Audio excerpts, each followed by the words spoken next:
I'm John Hope. I'm one of the co-founders of the BillyChip. I'm Meg. I'm the other co-founder of BillyChip. This is Billy. Billy was my little brother and John's son, so this is also Dad. My little brother Billy passed away in a motorbike accident out in Thailand. We were completely blindsided and didn't know what to do, and just felt that we had to do something, to honour Billy and continue his legacy, but also to continue his attitude towards kind of helping people.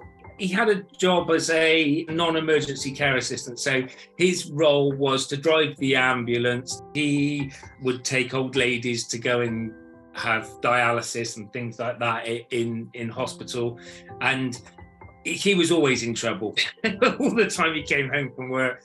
Bills had taken a patient up to London to get a new prosthetic leg fitted.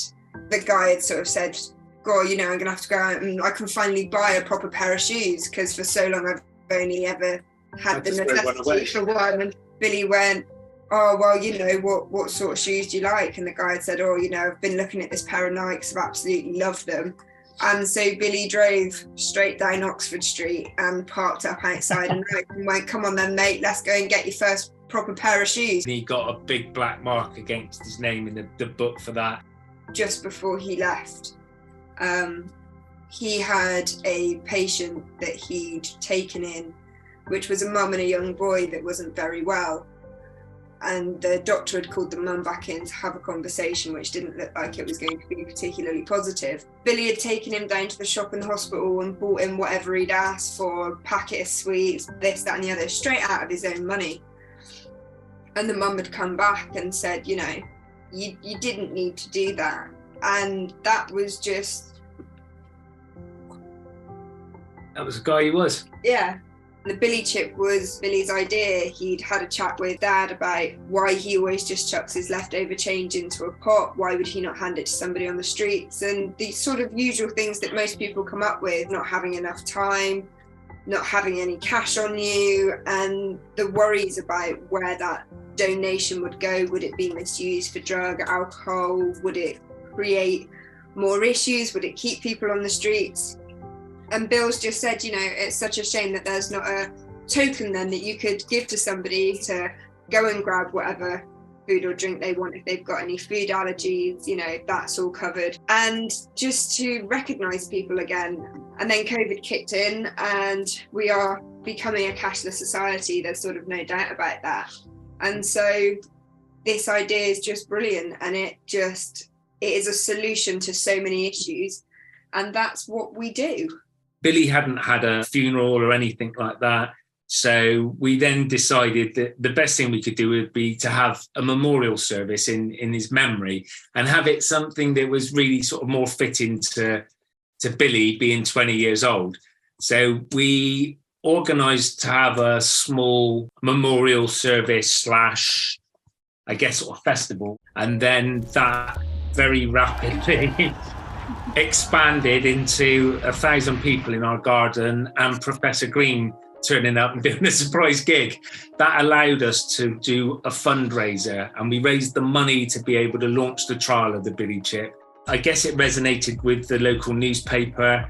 We then ended up on the local news, and then we ended up on national news, and we were on the TV for 5 minutes, told the story of what had happened and what we were trying to create in Billy's memory. Between doing the live BBC breakfast to getting to Manchester train station, had over 400 emails. Which was great. Which was amazing, but we just didn't know what to do with them. At this stage, we had no charity, we had no business, we had no real plan. We just put one of Billy's wacky ideas out there, and the universe had seemed to massively connect with it. I spoke to the guys I work with and said, look, this is something that I need to do for my soul and for me to deal with my grief and help me on this journey of losing Billy. I left in March, and then the week after I left work, we went into national lockdown, which put a bit of a spanner in the works. But it also gave us the opportunity to do this whole thing and set up the charity. Our biggest barrier was just trying to turn a very simple idea into something that was completely tangible. The Charity Commission came back and said, no, you can't be a charity. Their main objection to us being a charity was they didn't feel that the public necessarily had the right skills or ability to determine whether or not the person they were giving the chip to was in need. So we then had to go back to the drawing board and sort of redesign the whole thing and how we could operate it. So we found out about community interest companies and non-profit businesses, and we decided what we would do is we would set the business up as a community interest company. That would allow us to potentially get additional funding from like angel investors, or put it on Dragon's Den or something like that to get some more financial support with it. And went back to the Charity Commission and said, right, all we're going to do is we're just going to give out grants to other charities that have had all their due diligence done. That's what we're going to do with the charity. So that's what we did. And our business is set up that when we get to the right number of outlets operating the BillyChip, we will be making a profit. That profit we make then goes to our charity, the BillyChip Foundation, and then that foundation can then either give money back to organisations which have their own foundations, like Pret have a foundation, Greggs have a foundation. So if any of those businesses come on board with the BillyChip, the profit we make from their outlets operating the scheme will go back to them, and they can hand that money then into their foundations, as long as it's supporting people in the UK in poverty or people in the UK that are homeless. He was that person that would throw the rule book out to do what was right. And I think that's probably why we have been so persistent in what we've done with the BillyChip, because for us, that red tape is not a stop sign. It's like, well, why have you put it there? Give me the proper answer, because actually, unless it makes sense in my head, I'm just going to keep pushing it. We pay outlets for the BillyChips that they redeem to cover the cost of what they provided against redeemed BillyChips. So it is a completely unique mechanism, as Megan said, which just connects people, provides people with choice and dignity. And we just need more people just to take that brave step and, say, right, fine, I'm going to trial this. We trialed it in Bristol, and that was really sort of successful. The amount of coffee shops that wanted to sign up and wanted to get on board with it. We've just added 250 new outlets. We've got Greggs operating it in Bristol, and we're hoping that's going to progress to more and more Greggs outlets.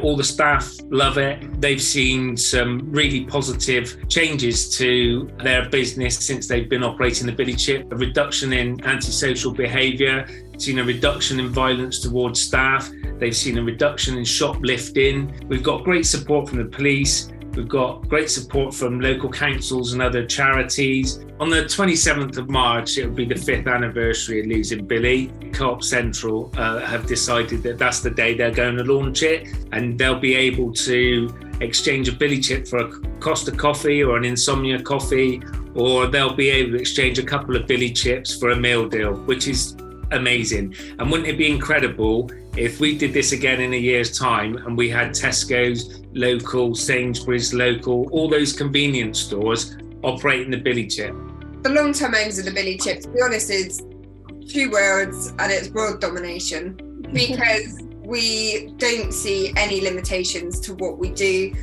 We can change the BillyChip to fit different currencies. Homelessness is a global issue that every country is aware of, and every person in every country is aware of.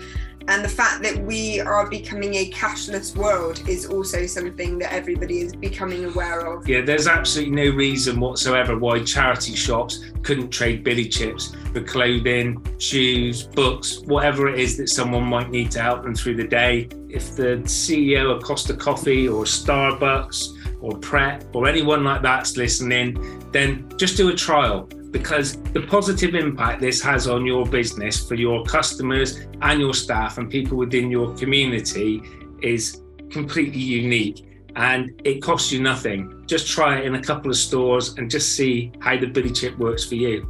Nothing in the world has ever been done like this before, and we don't have all the answers.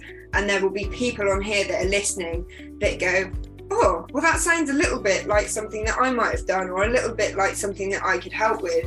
And we are very much people that say yes to everything, and we would love to hear your opinion and your story and how you think you could help, because we can't do this alone. The BillyChip is about bringing community together, and that starts with us being able to have an incredible community of people we can talk to and that are supporting us, so that we can then spread that out and support everybody else that chooses to use the BillyChip.